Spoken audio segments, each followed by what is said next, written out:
भगवान शंकर का आवाहन किया प्रभु राम ने। क्यों किया आवाहन? इसलिए कि जो स्वयंवर हुआ है वो किशोरी जी की इच्छा से हुआ है और राम जी की किशोरी जी की इच्छा से स्वयंवर। किसकी इच्छा से? सीता राम जी की, दोनों की इच्छा से। इस स्वयंवर में जनक जी का कहीं कोई लेना देना नहीं है, लेकिन इच्छा किसकी है? स्वयं सीताराम जी की इच्छा है, स्वयं शक्ति और ब्रह्म की इच्छा है कि स्वयंवर होना चाहिए। अब इसकी मध्यस्थता कौन करे? तो याद रखना, भगवान राम का कोई विशेष कार्य होता है अथवा विशेष लीला होती है, उस लीला को पूरा करते हैं भगवान शंकर। जन्म से लेकर के भगवान की स्वधाम गमन तक की जितनी लीलाएं हुई हैं, उन समग्र लीलाओं को यदि संपन्न कराया है, संपादित किया है, तो वो भगवान शंकर ने किया है। जैसे जन्म लीला, विवाह लीला, वन लीला, रण लीला और राज्य लीला, और इसके बाद एक अंतिम है स्वधाम गमन लीला। गुप्तार घाट से भगवान अपनी लीला पूरी की, अपने धाम चले गए। तो ये इतने प्रकार की लीलाएं हैं, लेकिन इन समग्र लीलाओं में अगर कोई महत्वपूर्ण भूमिका का निर्वाह करता है तो वो है भगवान शंकर। आज स्वयंवर की भी मध्यस्थता भगवान शंकर कर रहे हैं। राम जी की इच्छा है, सीता जी की इच्छा है कि स्वयंवर होना चाहिए, लेकिन मध्यस्थता भी होनी चाहिए। बिना मध्यस्थता के स्वयंवर में स्वीकार नहीं करूंगा। तो मध्यस्थता किसकी? भोले बाबा ही पर्याप्त है, क्योंकि गिरजा मंदिर तो है गौरा जी का, लेकिन भोले बाबा होना चाहिए। हमारे पक्ष से तो कम से किशोरी जी के पक्ष से हो गई पार्वती जी, और राम जी के पक्ष से हो गए शंकर जी। क्यों भाई, दोनों पक्ष संभल गए। आवाहन किया, जैसे आवाहन किया भगवान शिव का, तो शिव जी जो है प्रकट हो गए प्रकट जनकपुर में। शिव जी महाराज कैसे बुलाया?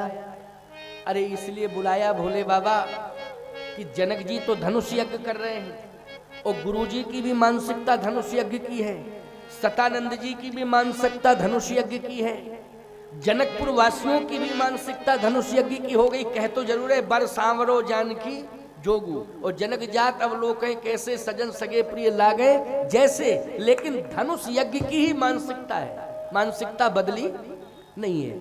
और हमारे गुरुदेव की भी धनुष यज्ञ वाली मानसिकता है, लेकिन मेरी इच्छा यह है कि स्वयंवर हो। भगवान शंकर बोले तो बात यह है कि स्वयंवर का अर्थ है कि स्वयं कन्या वर्ण करे, तो महाराज जनक की बेटी आपको स्वयं वर्ण करे। हाँ, ये इसी का नाम स्वयंवर है। तो महाराज इसके लिए आपने हमें बुलाया। ये कार्य तो कोई कुशल महिला करा सकती है। क्यों भाई, महिला का काम है ये, क्योंकि उधर जानकी, भाई आप चाह रहे हो, लेकिन उधर जानकी पक्ष से तो कोई महिला होना चाहिए। जब महिला आकर्षित करे तो स्वयंवर हो। भगवान राम बोले मुझे किसी महिला की जरूरत नहीं है, हमें आपकी जरूरत है। तो बोले ये काम तो महिला कराएगी, तो भगवान बोले तुम ही महिला बन जाओ। भगवान राम बोले महिला की जरूरत है तो तुम महिला बन जाओ, मेरे लिए महिला नहीं बन सकते हो। भगवान शंकर बोले देखो और सब बनना सरल है, लेकिन महिला बनना कठिन है। महिला बनना इतना सरल नहीं होता है, महिला सामान्य नहीं होती है। माताओं, अगर तुम महिला बनी हो तो या देवी सर्वभूतेषु शक्ति रूपेण संस्थिता, क्षमा रूपेण संस्थिता, शांति रूपेण, पता नहीं कितनी कितनी विशेषताएं हैं। बोलो, तुम्हारे लिए कहा जाता तुम पुरुष बनो। या देवता सर्वभूतेषु दया रूपेण संस्थिता। बोलो लिखा है क्या? नहीं लिखा है। इनके लिए या देवी सर्वभूतेषु शक्ति रूपेण, क्षमा रूपेण, शांति रूपेण, भक्ति रूपेण। बोलो है कि नहीं है? तो ये साधारण है, सामान्य है क्या? सीधी सी बात यह है कि इनका बहुत बड़ा महत्व है, इनका बहुत बड़ा सम्मान है, विशेष सम्मान है, विशेष सम्मान। दूसरी बात, अगर सम्मान के भाव में लिया जाए तो परमात्मा ने भी जब जन्म लिया है तो पहले मातु पिता गुरु ना वही माता, बोलो, पहले माँ को प्रणाम किया, इसके बाद पिता को प्रणाम किया, इसके बाद गुरु को प्रणाम किया। तो बोलो, सम्मान की दृष्टि में भी आगे हैं, पूजनीय हैं। और सुनो, अगर कहीं पहुंच जाए समाज में तो भले ही कुर्सियां फुल हों, लेकिन तुरंत कोई ना कोई पुरुष उठेगा, भैया महिला आई है उसको सम्मान दो, तुरंत कुर्सी खाली। बस में भी यही होता है, बस में भी यही होता है। बस फुल है, कंडक्टर तुरंत कहता है, शर्म नहीं आती, एक महिला खड़ी है, थोड़ा सा भाई साहब जरा सोचा करो तुम थोड़ा, तो तुरंत हाँ हाँ ठीक ठीक, तुरंत सम्मान दिया जाता है। सम्मान दिया जाता है कि नहीं दिया जाता है? अच्छा, जब तुम घर से बाहर इन्हें ले जाते हो तो अटैची वटैची तुम ही उठाते हो कि ये उठाते हो? एला थैला कौन टांगता है, जल्दी बोलो। सब थैला वैला जो भी तुम टांगते हो, अटैची उठा रहे ये। अच्छा, ये उठाने का मतलब नहीं, तो तुम पूरे गधा जैसा बोझा ढो रहे हो। क्यों? ये सम्मान, सम्मान है।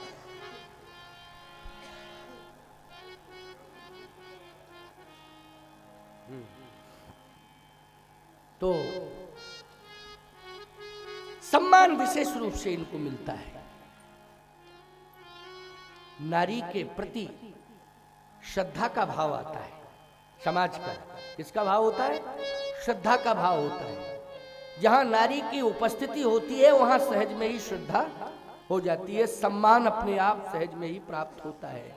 शर्त है, शर्त क्या है? भारतीय मर्यादा से सुसज्जित होना चाहिए, ये शर्त है।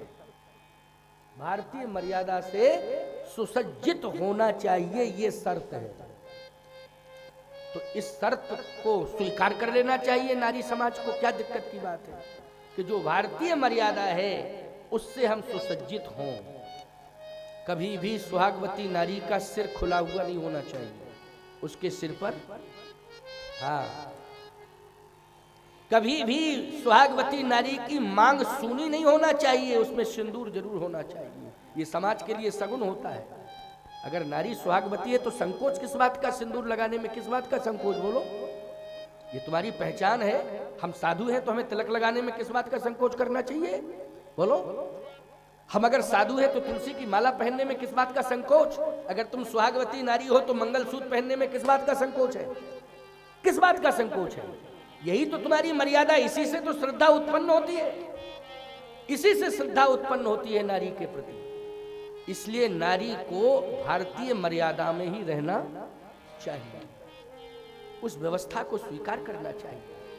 अगर मंगलसूत्र है, सिंदूर है, तो मंगलसूत्र और सिंदूर को देख करके अपने आप कहने की जरूरत नहीं है सुहागवती नारी है। बोलो, पति का संरक्षण प्राप्त है सुहागवती, अपने आप पहचान हो जाती है कि नहीं? पहचान देने की आवश्यकता नहीं पड़ती है, आवश्यकता नहीं पड़ती।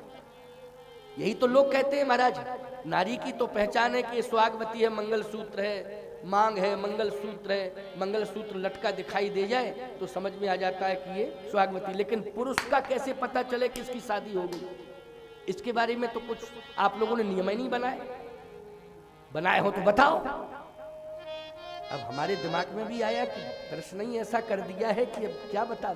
अच्छा, लोग हैं तर्कवादी हो गए, पता नहीं किस तरह का तर्क देते हैं। तर्कवादी कहे महाराज ये तो आपने बहुत प्रशंसा कर दी है, बहुत बढ़िया, अच्छी बात है, हम लोग स्वीकार करते हैं कि सिंदूर भरा है, मांग में मंगलसूत्र लटका है, तो पहचान है कि सुहागवती नारी है। लेकिन पुरुष के बारे में क्या पहचान है कि ये पुरुष विवाहित है? इसके लिए भी तो कोई पहचान बनानी चाहिए थी। मैंने कहा पहचान है, पहचान है। बोले पहचान है तो बताओ, हम लोगों को मालूम नहीं। हमने कहा मंगलसूत्र लटका है तो निश्चित है कि विवाह हो गया, और पुरुष का मुंह लटका है तो समझ लो कि विवाह हो गया।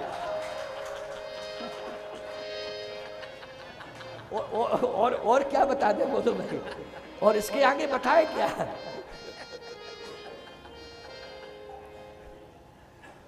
बड़ी स्थिति विचित्र है। इसलिए मैं कहता हूं कि प्रसन्न रहा करो। वैवाहिक जीवन में मुंह लटकाने की जरूरत नहीं है, प्रसन्न रहा करो, प्रसन्न रहा करो। विवाह हो जाए तो प्रसन्नता महसूस करनी चाहिए। संतान भी जो होगी उसमें प्रसन्नता ही आएगी।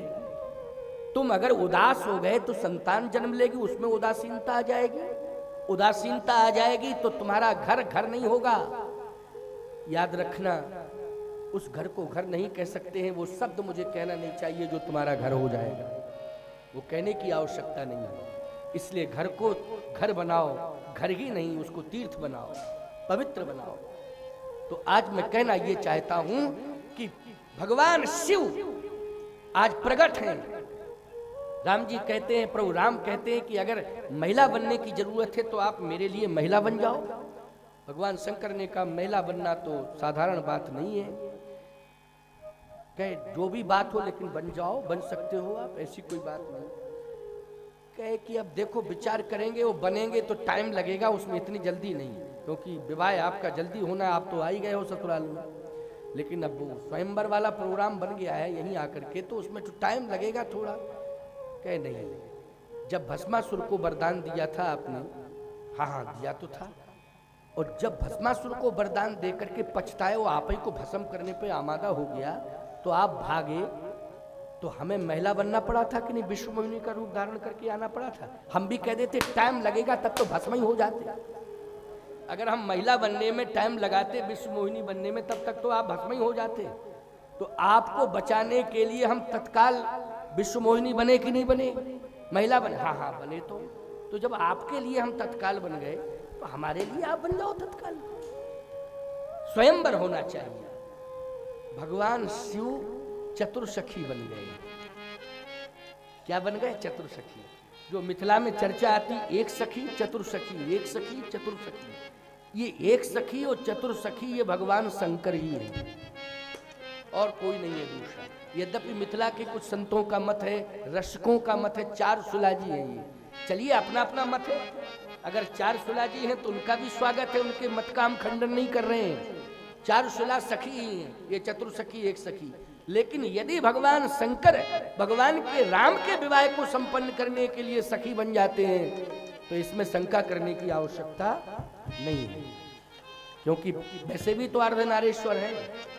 क्यों? एक मान्यता तो है ही भगवान शिव की, क्या अर्ध नारेश्वर है, तो राम जी के लिए पूर्ण नारेश्वर है, अर्ध नारेश्वर क्या, पूर्ण नारी बन गए विवाह के लिए, क्या दिक्कत की बात है? इसलिए इसमें शंका करने की आवश्यकता नहीं है। भगवान राम ने कहा कि स्वयंवर आपकी मध्यस्थता में होगा। सीता कैसे मुझे स्वयं वर्ण करे, ये आपको विधान बनाना है। तो कहे एक काम करिए, मैं कोशिश पूरी करूंगा, कोशिश पूरी करूंगा, लेकिन वो स्वयंवर मिथिला की गलियों में नहीं होगा, गलियों में नहीं होगा। फिर भगवान शिव ने कहा एक सुंदर सुवासित दिव्य भव्य स्थान है जिसको पुष्पवाटिका कहते हैं, वहीं पर ये स्वयंवर होगा। तो आपको आना पड़ेगा। हाँ, अब मैं चतुर्सखी का रूप धारण करता हूं, एक सखी चतुर्सखी, मैं सीता को प्रभावित करके ले आऊंगा, सीता जी को प्रभावित करके मैं ले आऊंगा। और प्रभावित करना मानी सीता जी को व्यक्तिगत प्रभावित करना नहीं, सीता जी की माँ को प्रभावित करना। सुने ना जी, क्योंकि माँ जब आदेश देगी तभी तो सीता जी चलेंगी, बिना माँ की आज्ञा के थोड़ी। तो मैं जो है सुनैना जी को प्रभावित करूंगा चतुर्सखी के रूप में, और प्रभावित करके मैं पुष्पवाटिका में सीता जी को ले आऊंगा। लेकिन अब आप कैसे पुष्पवाटिका में पहुंच सकते हैं ये आप जानो, आपका काम जानो, ये आप जानो आप कैसे पहुंचे, आपको। लेकिन टाइम का ध्यान रखना, टाइम अगर थोड़ा बहुत अंतर पड़ गया तो समझ लेना वो टाइम मानी मुहूर्त है, वो तो मुहूर्त निकला, चांस खत्म। भाई मुहूर्त की बात है ना, मुहूर्त होना चाहिए, मुहूर्त से सब काम होना चाहिए कि नहीं? कोई भी शुभ कार्य आप करते हो तो उसमें मुहूर्त पर विचार करते हो कि नहीं? 12 बजे रात्रि से लेकर 3 बजे रात्रि तक कोई मंदिर नहीं जाता है, क्योंकि वो मुहूर्त नहीं है, वो भूत बेला है। उस बेला में 12 से लेकर 3 के बीच में बोलो, क्या तुम किसी मंदिर में जाते हो, किसी सरोवर में स्नान करते हो, नियम मानते हो कि नहीं मानते हो? उस समय कहीं नहीं जाते हो, घर से बाहर नहीं निकलते हो, या जहां रुके हो वहीं रुके रह जाते हो। अब आजकल तो सब रात भर घूमते ही रहते हैं, कोई 4 व्हीलर से, कोई 2 व्हीलर से, कोई ट्रेन से जा रहा, कोई बस से जा रहा, बोले नाइट सर्विस। सरकार ने भी सुविधा दे दी भाई, बड़ी बड़ी बसें चल रही हैं, बड़े बड़े यातायात के साधन हैं, घूमो घूमो। क्यों? ये भूत बेला है। ये 12 से लेकर के 3 की क्या है? भूत बेला है। 3 बजे के बाद ब्रह्म मुहूर्त, ब्रह्म बेला शुरू हो जाती है। इसका मतलब ये है कि तुमने विचार नहीं किया, सुविधा के चक्कर में पड़ गए, तुमने व्यस्तता को बहुत ज्यादा महत्व दिया, तुमने सोने वाला समय भी दूर कर दिया, उसको भी तुमने अपने कर्म से जोड़ लिया, उसको भी तुमने अपनी यात्रा से जोड़ लिया या अपनी व्यस्तता से जोड़ लिया। इसका मतलब ये है कि तुमने जिस बेला में काम किया है वो भूत बेला थी। तुम इंसान से भूत बनने जा रहे हो। क्या बनने जा रहे हो? भूत बनने जा रहे हो। सावधान, जो नियम बनाए गए हैं उन नियमों का पालन करो। कोई विशेष परिस्थिति आ जाए तो नियम में परिवर्तन करो। सहज में नियम में परिवर्तन नहीं करना चाहिए। जो नियम नहीं है उसको नियम नहीं मानना चाहिए, ना बनाना चाहिए। आजकल लोगों ने सहज नाइट ड्यूटियां हो गई, लोगों की हो गई कि नहीं हो गई? बोले हम तो नाइट ड्यूटी करने जा रहे हैं। क्यों? बोले सिस्टम तैयार हो गया है। अरे सिस्टम तैयार हो गया लेकिन तुम्हारा स्वास्थ्य तो बेकार हो गया। पहली बात तो ये कि तुम ही प्रभावित हो गए। ये आज अनंत प्रकार के रोग जो तुम्हारे जीवन में आए हैं, पर्याप्त रात्रि में नींद न लेने के कारण। मैं बिल्कुल सत्य बोल रहा हूं। पर्याप्त नींद न लेने के कारण तुम्हारे स्वास्थ्य प्रभावित हो गए। संपूर्ण रोगों ने तुम्हारे ऊपर अधिकार कर लिया है। आप कहो महाराज पेट का सवाल है इसलिए सर्विस करता हूं, या विशेष व्यवस्था हमारी रात्रि में बनती है तभी मजबूरी है। सावधान, जब बीमारियां घेर लेंगी तो जॉब भी छूट जाएगी तुम्हारी। जॉब करने के लायक ही तुम नहीं रहोगे। बोलो, रहोगे क्या? बीमारियां तुमको जब घेर लेंगी तो तुम जॉब करने की बात छोड़ो, दुनिया में ही नहीं रह पाओगे प्यारे। जिंदगी मौत की लड़ाई तुमको हर रोज लड़नी पड़ेगी। पैसा भी जाएगा, सम्मान भी जाएगा और शरीर भी जाएगा, जीवन भी जाएगा। इसलिए मैं कहता हूं कि कोई विशेष परिस्थिति है तो उसको भले ही तुम रात्रि में स्वीकार कर लो जागने वाली, लेकिन सहज में तुम स्वीकार मत करना। पर्याप्त नींद लेना रात्रि सोने के लिए बनाई गई है, इसलिए उसको स्वीकार कर। हाँ, रात्रि में जिनकी ड्यूटियां हैं विशेष रूप से हैं ड्यूटियां, तो दिन में वो नींद पूरी कर लेना। लेकिन क्या बतावे, रात में जगते हैं और दिन में रोते हैं। दिन में रोते हैं और रात में जगते हैं, इसलिए बीमार होते हैं। बीमार होते हैं तो कोई किसी का नहीं होता है, फिर तो हम ऊपर वाले के होते हैं। क्यों भाई, यही कंडीशन है कि नहीं? इसलिए मैं कह रहा हूं कि ध्यान रखना, स्वास्थ्य का ध्यान रखना, मर्यादा का ध्यान रखना। जीवन में हमारे मर्यादा रहे, कहीं सनातन संस्कृति के विपरीत हमारा आचरण न हो, इसके लिए सीताराम का विवाह आपको संदेश दे रहा है। मर्यादा एक एक क्षण पर भगवान शिव के नेतृत्व में ही स्वयंवर होना चाहिए। लेकिन गुरुजी आज्ञा दें तब ना, तो गुरुजी आज्ञा कैसे दें? क्या डायरेक्ट भगवान राम कह सकते हैं? लेकिन नहीं, गुरुजी भी देखिए क्या भूमिका बनी। भगवान श्री राम गुरुदेव के पास है। अब भगवान राम ने गुरुदेव की सेवा भी की। सेवा करके भगवान राम ने गुरुदेव को सुला भी दिया, तो गुरुजी ने विश्राम भी कर लिया। और जैसे ही विश्राम करके ब्रह्म मुहूर्त में गुरुदेव जी जागे, जैसे ही जागे तो सकल सोच कर भगवान राम पहले, गुरुते पहले जगतपति जागे राम सुजान। गुरुते पहले, गुरुजी से पहले तो राम जी। सकल सोच करी जाए नहाए, नित निवाहे गुरु सिर लाए। जैसे भगवान स्नान आदि करके आए तो गुरुजी को प्रणाम किया, तो गुरुजी स्नान करके बैठे थे। जब स्नान किए बैठे थे, भगवान ने प्रणाम किया तो विश्वामित्र जी ने कहा क्यों राम, अब मिथिला में आ गए, स्नान भी कर लिया, अब पूजा के लिए बैठे, तो यहाँ पुष्प आदि तुलसी पुष्प फल ये कुछ है ही नहीं, और जब ये सब है नहीं तो पूजा कैसे होगी। हम यही बैठे बैठे सोच रहे कि अब पूजा कैसे होगी। तो भगवान राम बोले मैं हूं ना गुरु जी। अरे तुम तो हो, लेकिन जहां से तुम आए हो वहीं से हम आए हैं। अब अपरिचित नगर तुम्हारा, अपरिचित नगर मेरा। अब हमें पूजा की सामग्री चाहिए, या तो जनक जी को व्यवस्था करनी चाहिए थी, और यदि जनक जी ने व्यवस्था नहीं की है तो बिना व्यवस्था के पूजा कैसे होगी। कम से कम तुलसी दल तो होना चाहिए, अगर फूल मिल जाए फल तो क्या नहीं क्या। भगवान राम बोले गुरुजी सही बतावें आपको, यहाँ इतनी अच्छी फूल वाटिका है, अगर आप कह दें तो हम आपके लिए वो फूल ला दें, तुलसी भी ला दें, फूल भी ला दें, सारी सामग्री। बहुत अच्छी बात है। तुम्हें कैसे पता कि यहाँ फूल वाटिका है? तुम्हें पता कैसे है ये बताओ, पता किसने दिया कि फूल वाटिका है? भगवान राम ने, झूठ तो बोलते नहीं है प्रभु राम, झूठ नहीं बोलते। देखो एक आदत है, चाहे जैसा संकट आ जाए, धर्म संकट, झूठ नहीं बोलेंगे। भगवान राम बोले गुरुदेव जैसे ही मैंने ध्यान लगाया तो मुझे भी इन्हीं वस्तुओं की जरूरत पड़ी, क्योंकि स्नान करके मैंने ध्यान लगाया ना, जैसे ही नेत्र बंद करके ध्यान लगाया तो जिन वस्तुओं की आपको जरूरत नहीं की तो मुझे भी जरूरत है, क्योंकि मैं भी तो पूजा करूं, आपकी ही पूजा करूं, लेकिन आपकी पूजा में भी तो फूल चाहिए।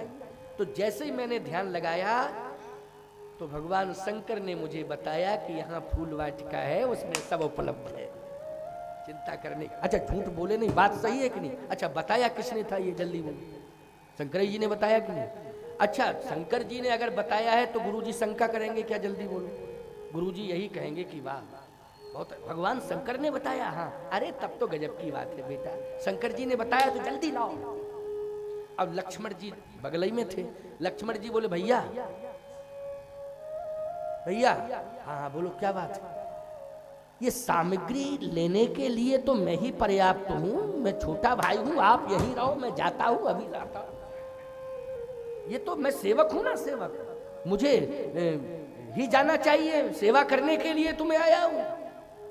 भगवान राम ने कहा गुरुजी जिसको आज्ञा, चेला मैं भी हूँ, चेला तुम भी हो, दोनों, बस बड़े चेला हम हैं, छोटे चेला तुम हो। अब गुरुदेव जिसको आज्ञा दें तो ये चेला का सौभाग्य, उसका पालन करें, तुम बीच में क्यों डिस्टर्ब कर रहे हो फालतू? तुमसे कहा कि मुझसे, गुरुजी ने मुझसे कहा है। हाँ ये बात अलग है कि तुमको चलना है तो मेरे साथ चलो पीछे पीछे, लेकिन इसका मतलब ये थोड़ी होता कि गोल्डन चांस है उसको ही तुम गायब कर दो। ये मौका, गोल्डन चांस का मतलब गुरु की आज्ञा, गोल्डन चांस। बोलो गुरु की आज्ञा का अर्थ क्या होता है? Golden chance. ये गुरुदेव की आज्ञा, ये सौभाग्य, मुझे सौभाग्य ही गोल्डन चांस है। ये गुरुदेव की आज्ञा पालन करने का सौभाग्य अगर मिल रहा है, इससे बढ़िया गोल्डन चांस और दूसरा कोई हो नहीं सकता है। इसलिए ये चांस, सुंदर सुअवसर, इसी का नाम है सुंदर सुअवसर, अगर ये मिला है तो लक्ष्मण मुझे पालन करना चाहिए, तुम भी मेरे साथ चलो। लेकिन ऐसा नहीं है कि ये आज्ञा मुझे मिली और तुम पूरा करने जाओ। ठीक है भैया तो मैं चल तो सकता हूँ, हाँ साथ में चलो, कोई दिक्कत नहीं, साथ चलने में क्या दिक्कत है, चलो। गोस्वामी जी कहते समय जान गुरु आय सुपार, समय जाने गुरु आय सुपार, समय जान गुरु आय सुपारी, समय जाने गुरु आय सुपार, लेल प्रसून चले दो भाई, लेने प्रसून चले दो भाई, लेल प्रसून चले दो भाई, लेने प्रसून चले दो भाई, लेल प्रसून चले दो भाई, लेने प्रसून चले दो भाई, लेल प्रसून चले दो भाई, लेल प्रसून चले दो भाई। गुरुदेव समय जान गुरु आयस, बोलो मर्यादा है कि नहीं? गुरु आयुष पाई, गुरु जी की आज्ञा मिली, चल दिए। अब इधर गौरा पूजन के लिए सीता जी कैसे चले? तो चतुर सखी का वेश बनाकर भगवान शंकर सुनैना जी के पास पहुंच गए। देखो, किसी की बेटी का विवाह होता है तो महिलाएं आती ही आती हैं, आती कि नहीं आती? और महिलाएं अपना अपना सुझाव भी देती हैं, ये नियम है। क्यों तुम्हारे यहाँ है क्या? ये परंपरा सबके यहाँ, वो तो परंपरा है ही है। तो महिलाएं सुझाव भी देती हैं। तो चतुर सखी का भेष बना करके भगवान शिव पहुंच गए हैं मैं सुनैना जी के पास, और कहते हैं कि बेटी का विवाह है, एक काम किया जाए। क्या? क्योंकि विवाह में देवी देवताओं का पूजन होना चाहिए, क्योंकि ये मांगलिक अवसर है, इसमें देवता सब मंगल करें, देवताओं के द्वारा रक्षा हो, इसके लिए देवी देवताओं का पूजन होना चाहिए। तो मेरा एक सुझाव है। हाँ, क्या सुझाव है? सुनैना जी ने कहा, गौरा जी का मंदिर है, बड़ी प्रसिद्धि है, आपके ही राज्य का है और आपका ही है वो, लेकिन बड़ी प्रसिद्धि है।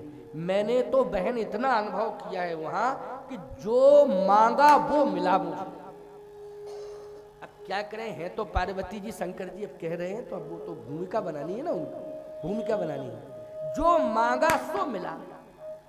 कभी कभी ये होता ही है कि पत्नी की प्रशंसा करनी ही पड़ती है पति को, क्यों भाई? करनी पड़ती है ना, और प्रशंसा हो जाती है तो फिर कहना ही क्या। वो लोग कहते हैं साहब संतुलन बना रहता है, संतुलन बना रहता है। अच्छा, प्रशंसा करने में कोई दिक्कत नहीं। जैसे पत्नी का स्वभाव अगर तेज है तो जितने लोग घर में आए तो यही कहो, साहब हम बड़े भाग्यवान हैं, पत्नी बहुत सरल मिली मुझे। तो कम से कम स्वभाव बदलेगा कि नहीं बदलेगा? निश्चित रूप से बदलेगा स्वभाव। अगर तेज, ये मत करो, शिकायत मत करो कि जो आया क्या बतावे, हम बहुत परेशान हैं, पत्नी बहुत तेज स्वभाव की मिली, अब क्या ना, गलत बात है। इस तरह से नहीं, नहीं तो और विस्फोट होगा, और विस्फोट होगा, संतुलन बिगड़ता ही जाएगा। जो भी आवे, और कैसे हैं आप, क्या सब भगवान की कृपा है, बहुत अच्छा है ठाकुर जी, पत्नी हमको बहुत सीधी मिली, बड़ी सरल मिली। सुन सुन करके कम से कम बुद्धि ठिकाने तो लगेगी, लगेगी बुद्धि ठिकाने की नहीं लगेगी? सोचेगी कि इतनी प्रशंसा, मेरा पति इतना तेज होने के बाद भी सरल बता रहा है, तो परिवर्तन आएगा कि नहीं आएगा? निश्चित रूप से परिवर्तन आएगा, है ना। अगर पत्नी कंजूस है और तुम उदार हो, तुम उदार हो, पत्नी कंजूस है, तो जो भी आए घर में यही कहा करो, साहब हम तो इतने उदार नहीं है, लेकिन पत्नी बड़ी उदार मिली मुझे। अपने ऊपर दोष ले लो, समझ लेंगे, उसको गुरु से जोड़ दो। हम तो इतने उदार नहीं है, हमारा इतना, लेकिन पत्नी हमको इतनी उदार मिली कि किसी काम में दान करने में मना ही नहीं करती, वो मना ही नहीं करती है। दान के लिए प्रेरित, तो कम से कम उदारता आ जाएगी, निश्चित रूप से परिवर्तन आएगा। होना चाहिए, थोड़ा बुद्धि से संतुलन बनाने की कोशिश करो, क्योंकि आप जो भी संतुलन बिगाड़ रहे हैं घर परिवार का, चाहे स्त्री हो चाहे पुरुष हो, मैं सबकी बात कर रहा हूं, अविवेक के कारण और शब्दों की संकीर्णता के कारण। शब्दों से उदार बन जाओ, क्या दिक्कत की बात है साहब? शब्दों से ही तो उदार बनना है, शब्दों से उदार बन जाओ, शब्दों से संकीर्ण मत बनो।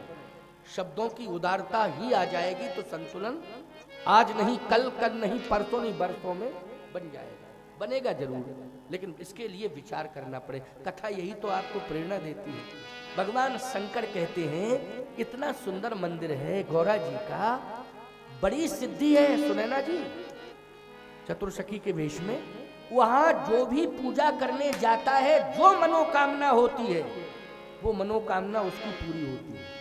और मनोकामना का अर्थ ही है स्वयंवर। क्यों भाई? मनोकामना, मन की कामना यदि पूरी हो जाए तो स्वयंवर की भूमिका तैयार हो गई कि नहीं हो गई? जल्दी बोलो, हो गई तैयार कि नहीं? मनोकामना, मन की कामना यदि पूरी हो जाए तो स्वयंवर हो गया। और मध्यस्थता कौन कर रहे हैं? भगवान शंकर कर रहे हैं। सुनैना जी ने कहा कि बहुत अच्छा सुझाव दिया आपने, बहुत अच्छा सुझाव दिया। सखियों से कहा बेटी को तैयार करो, तैयार करो। तो वो सखियां जो है सीता जी को तैयार करने लगी। इधर राम जी गुरु जी की आज्ञा से पुष्पवाटिका की ओर जा रहे हैं, इधर भगवान शंकर चतुर्सखी के रूप में जो सुनैना जी को सुझाव दे रहे हैं, उस सुझाव को पाकर के तुरंत ही आदेश दे रही है सुनैना जी कि सीता जी को तैयार करो, मांगलिक समय पूजन करें, वो पूजन करें, पूजन के लिए जाएं। सीता जी तैयार हो गई। पूजन गौर अरे सखी ले आई, ओ गिरजा पूजन जननी पठाई। गिरजा पूजने के लिए किसने भेजा है बोलो? जननी, जननी ने भेजा है, भेजा ना, सुनैना जी ने भेजा है। बोलो मर्यादा मेंटेन हो रही है कि नहीं? और राम जी को पुष्पवाटिका में फूल लेने के लिए किसने भेजा है? गुरु जी ने भेजा है। यानी बिना आज्ञा के नहीं हो रहा है काम, सब आज्ञा, ये है मर्यादा। सीताराम के विवाह का अर्थ ही है मर्यादा। इसलिए जो भी सीताराम की पद्धति से विवाह होते हैं उनमें मर्यादा का विशेष ध्यान रखा जाता है। बोलो उसी पद्धति से विवाह होते हैं, चाहे कोई कृष्ण भक्त कितना ही बड़ा क्यों ना हो, लेकिन कृष्ण रुक्मणी के विवाह की पद्धति से कोई विवाह नहीं करता। बोलो करता क्या है? कृष्ण रुक्मणी की पद्धति से जो विवाह हुआ है उससे कोई स्वीकार करता है? वो चाहे जितना बड़ा कृष्ण भक्त क्यों ना हो, कृष्ण भक्त भी विवाह करेगा बेटा बेटी का तो सीताराम की पद्धति से। संसार में जितने भी विवाह, हम तो पुष्ट मार्गियों के यहाँ भी गए, सब कृष्ण भक्तों के यहाँ गए हैं शादियों में, पद्धति वही रही जो सीताराम जी के विवाह की है। क्यों? इतनी अच्छी मर्यादा किसी के विवाह में देखने को नहीं मिली। सर्वोपरि अवतारवाद में तो विवाह वैसे कम ही हुए हैं, लेकिन हुए हैं तो सीताराम जी का विवाह सबसे मर्यादित विवाह है। इसलिए गिरिजा पूजन जननी पठाई, गिरिजा पूजन के लिए स्वयं सुनैना जी ने भेजा है। अच्छा, साथ में कौन है? चतुर्सखी। एक सखी चतुर्सखी वर्णन आता है ना, तो वो एक सखी कौन है? भगवान शंकर हैं, वो साथ में चल रही है एक सखी, और सखियां चल रही हैं। सीता जी पूजन की थाली लेकर के चल रही हैं, पहुंच गई। इधर राम जी पहुंचे, इधर से किशोरी जी। कहा?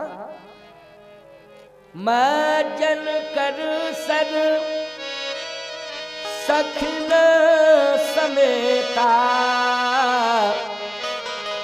गई मुदित मन गौर निकेता। सीता जी पहुंच गई पुष्पवाटिका में, एक सरोवर है सुंदर, उसके समीप। और इधर राम जी भूप बाग बर देखिए जाई, और जहां बसंत ऋतु रही लुभाई।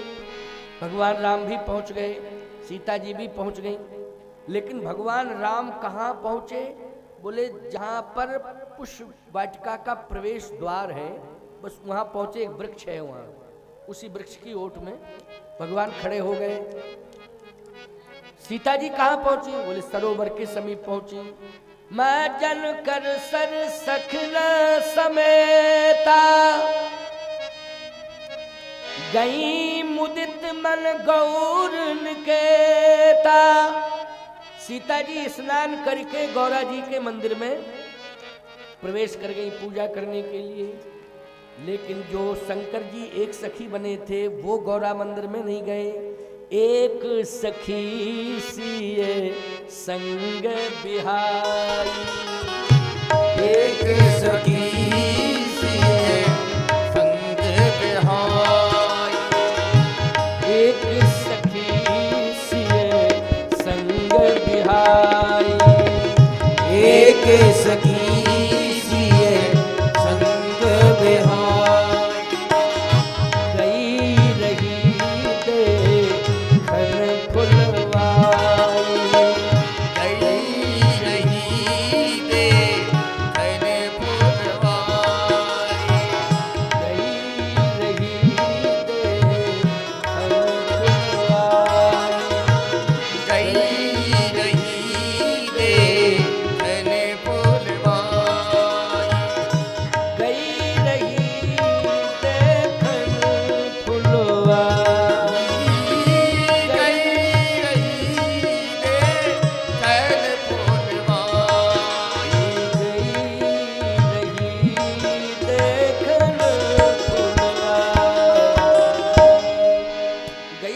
देखन फुलवाई, एक सखी से संग। वो सीता जी का साथ छोड़ देती है सखी, क्यों? वो गौरा जी के मंदिर में नहीं गई सखी, वो कही है कि जहाँ राम जी थे वहां गई। देखन फुलवाई, अरे फुलवैया क्या देखना था, राम जी को देखने गई। वो ये देखने क्या गई, भगवान शिव हैं शंकर जी। किसी ने कहा कि ये सखी कैसी है कि जो गौरा जी के मंदिर में नहीं जा रही, सीता जी को लेके आई तो उसको साथ जाना चाहिए, ये बीच में छोड़ के क्यों जा रही? तो पूछा जाए तो तुलसीदास जी ने मानो पूछा, आप कौन हैं? अगर आप आई हैं तो साथ में क्यों नहीं गई गौरा जी का पूजन करने? तो शंकर जी प्रकट हो गए तुलसीदास जी के सामने, बोले हम गौरा जी का पूजन करें? तो भाई गौरा जी का पूजन हम करें? अच्छा एक बात बताओ, शंकर जी अगर गौरा जी का पूजन कर देते तुम लोग सब पूजन करते फिरते कि नहीं? कहीं शंकर जी ने नियम बना दिया है तो हम लोगों को भी करना चाहिए, अपनी अपनी पत्नी का पूजन करते फिरते आरती लेके। अगर वो भक्ति, अरे रुक तो जा, तेरी आरती तो उतार लू जरा, अरे कहाँ जा रही, आरती उतरवा ले, देर हो रही है फिर कहीं जा रही, तो बड़ी समस्या है। तो कहने का तात्पर्य मेरा ये है कि भगवान शिव आज राम जी का दर्शन करने गए हैं, राम जी का दर्शन करेंगे। शंकर राम रूप अनुरागे और नयन पंच दस अति प्रिय लागे। भगवान शंकर तो राम जी के रूप का दर्शन करना चाहते हैं, रूप के दर्शन के ही वो प्रेमी हैं, इसलिए आज रूप दर्शन, राम जी का दर्शन मिलेगा, इस भाव से जा रहे हैं। फिर दर्शन पुष्पवाटिका में दर्शन मिलेगा। जैसे ही पहुंचे देख लिया कि वृक्ष की ओट में है, देखे आए कि हाँ वृक्ष की ओट में आ गए। अब फिर वो सखी गई दौड़ी दौड़ी, जहां गिरिजा जी का पूजन चल रहा था, वो सखी फिर गिरिजा पूजन में पहुंची। अब जैसी पहुंची तो सीता जी तो पूजन कर रही थी गौरा जी का, और ऐसे वैसे नहीं कर रही थी, बड़े भाव के साथ पूजा कर रही थी जानकी जी, बहुत भाव था। बार बार मूर्ति का दर्शन कर रही हैं, चरण निहार रही हैं, भाव से पूजा कर रही। इतने में वो सखी भाव लेकर पहुंच गई, भाव से पूजा हो रही थी और राम जी का दर्शन करके भगवान शिव सखी बन करके भाव लेकर के पहुंच गए। अच्छा एक बात बताए, जिनके जीवन में भाव होता है उनकी भाव भंगिमा बदल जाती है। भगवान के प्रति जैसे भाव हो तो बोलो भाव भंगिमा बदलेगी कि नहीं? जिसकी भी भगवान के प्रति विशेष आस्था हो, विशेष प्रेम होगा। मैं कहता हूँ ये संत बैठे हैं, भगवान के प्रति विशेष भाव है तो भाव भंगिमा बदल गई। जब नृत्य करते हैं तो भाव भंगिमा बदल जाती है, क्योंकि विशेष भाव में आ जाते हैं तो भाव भंगिमा भी बदल जाती है। अभी हम कथा कह रहे हैं तो कथा कहते कहते हमारी भाव भंगिमा बदल जाती है। सामान्य रूप से हमसे आप मिलिए बैठिए तो अलग बात है, और जब कथा में मिलेंगे तो हमारा भाव भी बदल जाएगा, भाव भंगिमा बदल जाएगी। इसका मतलब ये है कि शिवजी राम जी का दर्शन करके आए हैं, इसलिए भाव भंगिमा बदल गई, चेहरा ही बदल गया, कुछ और हो गए।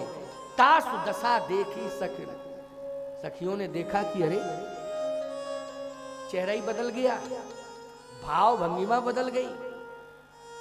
आखिर ये बता किसको देख के आई है? तो कहती है सखी भगवान शिव है कि जिसके लिए ये जीवन है और जिसको देखने के लिए नेत्र मिले।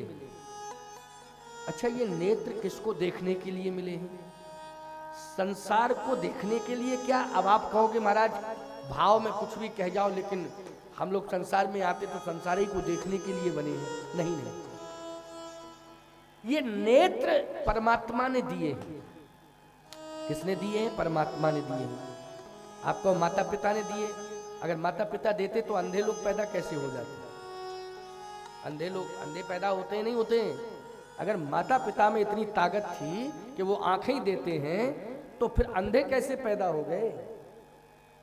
इसका मतलब ये है कि हर माँ बाप चाहते हैं कि हमारी संतान, हमारे बच्चे जो है सुंदर हो। क्यों भाई? कोई नहीं चाहता कि अंधे हो, विकलांग हो, दिव्यांग हो। ये कौन चाहेगा? कोई नहीं चाहेगा माँ बाप। बल्कि इस कंडीशन में अगर कोई संतान हो जाती तो रोते और है कि पता नहीं हमारे कौन से कर्म बिगड़े थे कि देखो कि ये बच्चे की स्थिति है कि अंधा हो गया या लूला लगड़ा या विकलांग होके या दिव्यांग होके। अब भाषा बदल गई, विकलांग दिव्यांग हो गया, दिव्यांग होके पैदा हो गया।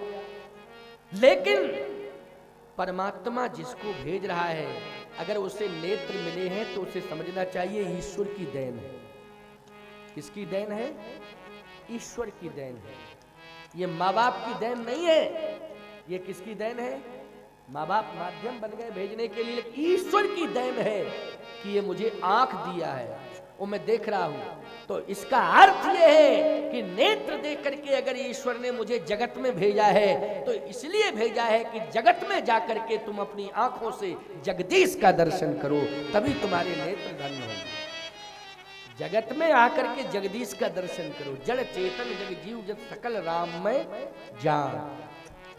दृष्टि है, लेकिन अगर दृष्टिकोण अच्छा नहीं है तो भगवान नहीं मिलेंगे इस दृष्टि से, न देख पाओगे। दृष्टिकोण अगर अच्छा है तो इसी दृष्टि से जगत में तुम्हें भगवान दिखाई दे जाएंगे, लेकिन करना क्या पड़ेगा? पवित्र दृष्टिकोण बनाना पड़ेगा।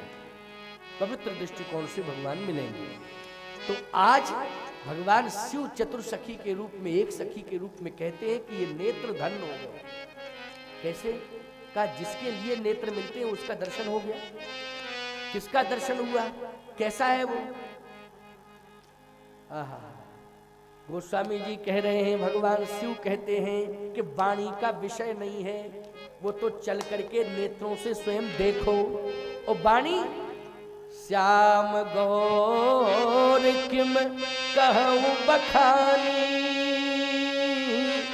गिरा अनयन नयन बिन बाई।